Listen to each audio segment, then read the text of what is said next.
ఈ తీయడం వెనక ఎవరి అస్త్రం ఉంది, లేకుంటే ఎవరు ఏం అవివేకంతో వీళ్ళు పనిచేస్తున్నారు అనేది మీకు కూడా అనిపిస్తుండొచ్చు. నేను వాళ్ళ అవివేకానికే వదిలేస్తున్నా తప్ప, వాళ్ళ విఘ్నతకే వదిలేస్తున్నా తప్ప, నిజంగా కూడా ఇదే దాడిని ఆపకుండా ఇష్టారీతిలో వ్యవహరించినట్టయితే, నేను పార్టీలో ఇంకా చర్చించలేదు. పార్టీ ఏ బాధ్యత ఇస్తే అచ్చంపేటలో పోయి పని చేయమంటే అచ్చంపేటలో పని చేస్తా, లేకుంటే ఇక్కడే ఉండి పార్టీ ఆఫీస్లో ఉండి పార్టీ ఆఫీస్ ఆదేశాలను అనుసరిస్తూ పార్టీ క్యాడర్ను బాగా ఉత్సాహపరిచే విధంగా పని చేయమంటే చేస్తా, లేకుంటే పార్టీ ఏ బాధ్యతలు ఇచ్చినా చేస్తా. కానీ వేరే వాళ్ళు ఎవరైతే అక్కడికి వచ్చి పని చేస్తున్నారో అక్కడ జనరల్ అవుతుందని, లేకుంటే జనరల్ కాకున్నా నేను ఇక్కడ వచ్చి ఇంకెవరినైనా గెలిపిస్తే నాకు అవకాశాలు వస్తాయని భ్రమలో బతుకుతున్నారో అటువంటి వాళ్లకు కళ్ళు తెరుచుకునే విధంగా మాత్రం ఖచ్చితంగా నా ప్రణాళికను బయటపెడతా. ఏ రకంగా అచ్చంపేట గడ్డ పైన ఒక్కడిగానే ఆ రోజు గులాబీ జెండాను తీసుకొని బయలుదేరి ప్రతి గడపకు పరిచయం చేసిన 2 సార్లు విజయాన్ని, ఒకసారి ఎంపీగా కూడా గెలిపించినాం. అదేవిధంగా స్థానిక సంస్థల ఎన్నికల్లో ఒంటరిగా 27 సంవత్సరాలు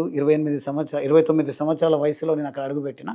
అక్కడ ఎమ్మెల్యే కాకముందే 40-45% స్థానిక సంస్థల ఎన్నికల్లో కూడా గెలిచి ఆ గెలిచినటువంటి ప్రజాప్రతినిధుల సన్మాన సభకు కార్యక్రమానికి హరీష్ రావు గారిని తీసుకెళ్లి సన్మానాలు ఛాలెంజ్ చేస్తారా? ఈసారి మళ్ళీ ఛాలెంజ్ చేస్తున్నా. ఇది రోజు నిజంగా మా అచ్చంపేట రాజకీయాల్లో నిలదొక్కోవాలనేటువంటి యువత కానీ నాయకులు కానీ మీకేమైనా రాజకీయాలపైన అవగాహన ఉంటే, మీ రాజకీయ భవిష్యత్తు బాగా ఉండాలంటే గువ్వల బాలరాజును నమ్ముకోండి.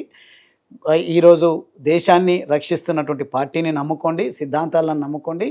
స్థానిక సంస్థల్లో గెలుపొందుతాం. ఈరోజు మీకు చెప్తున్న ఒకటి, ఈరోజు ఇప్పటివరకు మాట్లాడలేదు నేను.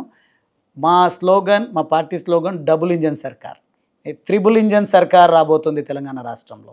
స్థానిక సంస్థల్లో కూడా కాషాయం జెండా ఎగరబోతా ఉంది అనేది మాత్రం ఈ సందర్భంగా తెలియజేస్తున్నా. అర్థం చేసుకొని నడిస్తేనేమో తప్పకుండా నా గురించి తెలిసిన వాళ్ళకు రాజకీయ భవిష్యత్తు ఉంటుంది. నా గురించి అన్నీ తెలిసి కూడా భ్రమలో ఎవరి మాటలకో ఎవరి డబ్బులకో ఆశతో నుండి, లేకుంటే వాళ్ళు పెట్టేటువంటి ప్రలోభాలకు లొంగితే మాత్రం మీ రాజకీయ జీవితం అంధాకారం అవుతుంది, శూన్యం అవుతుంది. కాబట్టి నన్ను నమ్ముకోండి. నా గెలుపు కోసం మీరు ఎట్లయితే పనిచేసినారో, నేను నాయకుడిగా నిలబెట్టడం కోసం మీరు ఎంతైతే చేయూతనిచ్చిండ్రో, నా ప్రాణం పెట్టి స్థానిక సంస్థల ఎన్నికల్లో మిమ్మల్ని గెలిపించడం కోసం ప్రణాళిక సిద్ధం చేస్తా. అహర్నిశలు అక్కడే ఉంటా. మీ గెలుపు కోసం నా వంతు పాత్ర పోషించి గడప గడపకు ఈ నినాదాన్ని, త్రిబుల్ ఇంజన్ సర్కార్ నినాదాన్ని తీసుకొని పోదాం.